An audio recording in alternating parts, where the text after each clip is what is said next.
And I want us to answer that question. And it's not a simple thing to answer if you ask me. Right? Because it's probably not helpful for people just to be quiet all the time and not respond. And it's not typically helpful to be really hostile in your response either.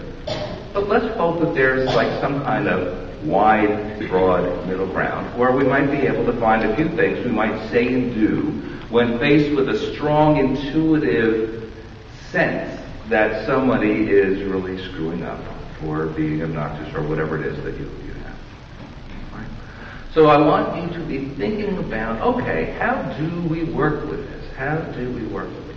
Because it isn't simple, right? The thing that is difficult about intuitive in our responses to things is, first of all, we have this strong sense of, I know this is right.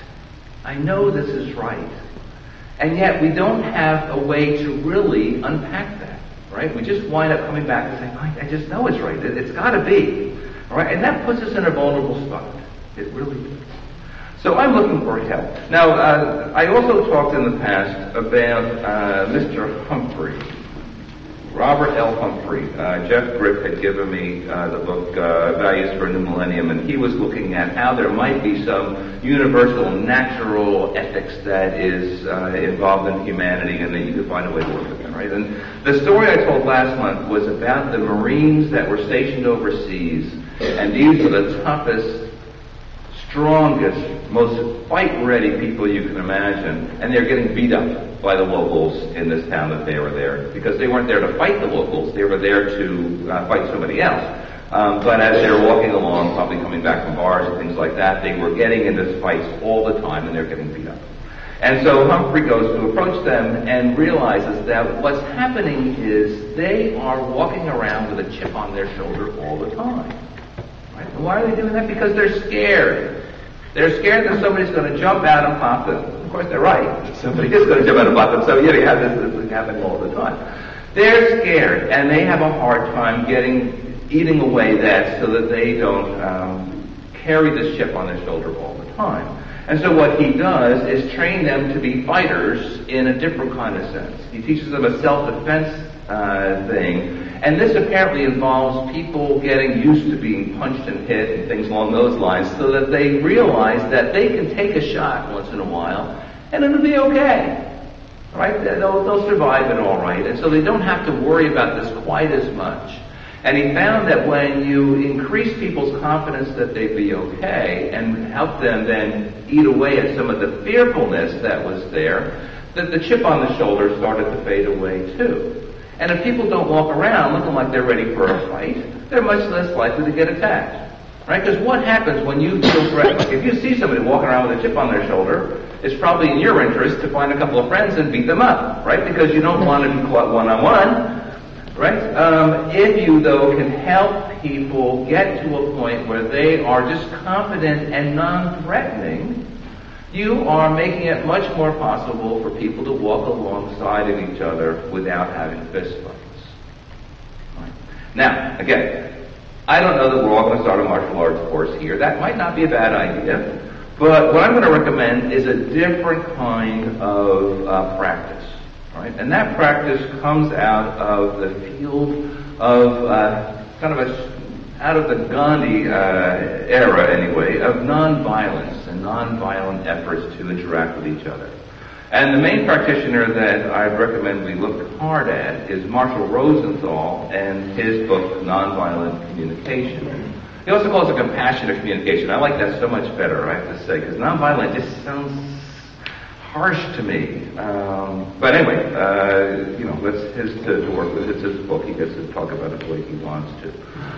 Nonviolent communication, though, is a way at looking at how can people interact with each other so that when their intuitive, powerful reaction looms up, they can interact in a way that is not then just striking back at another person.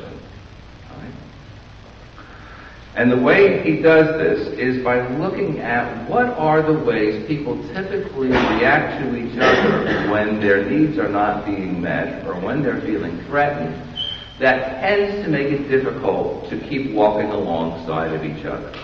Right? What's the kind of thing that happens?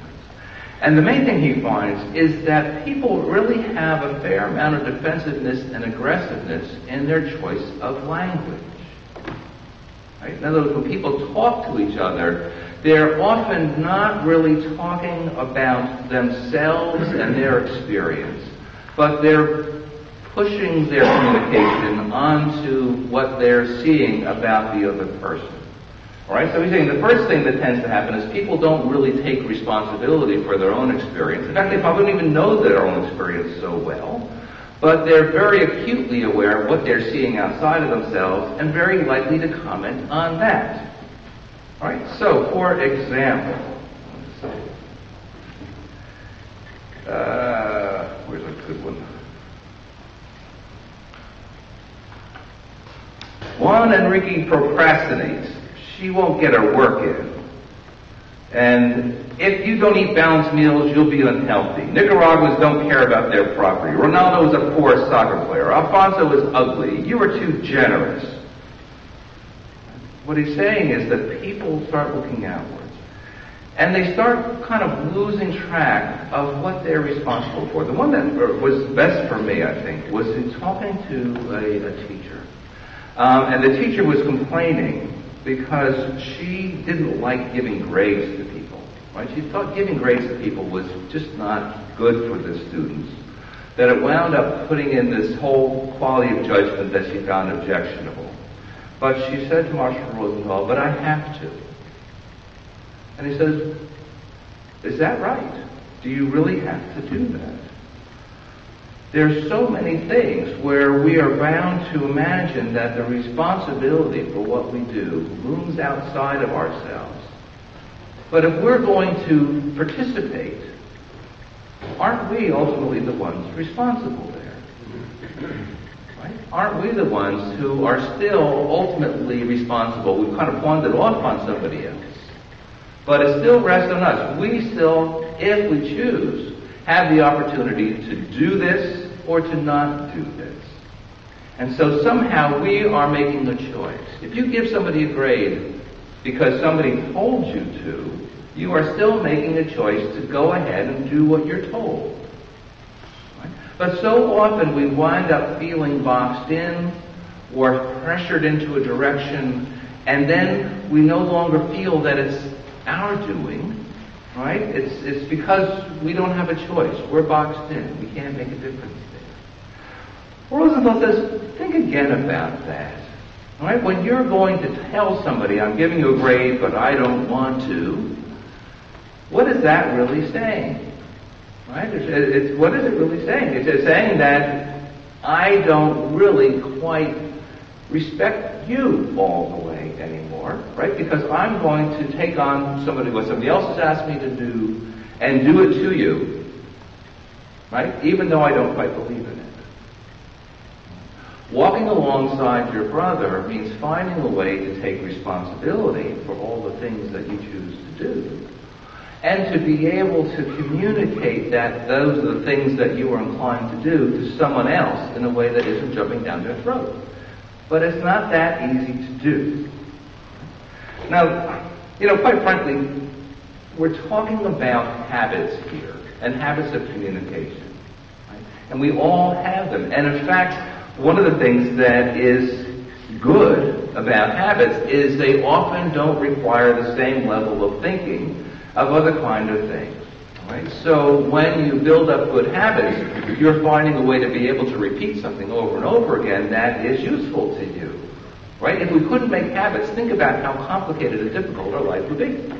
If every day we had to build everything from scratch, that would be a very, very long day indeed. All right? So habits are a very useful and essential function for us. The downside of habits is, since we are so familiar with the habits that we have, it can be very difficult to change them, right, and to make them work for you, right? And oftentimes what happens is people will kind of chip away at a habit and make it different for a week or two, and then they'll fall back to the same things that they're used to, right? Because it's simpler, and it's much more difficult after a certain point, I think, to establish a wholly new habit than to kind of work with the ones that you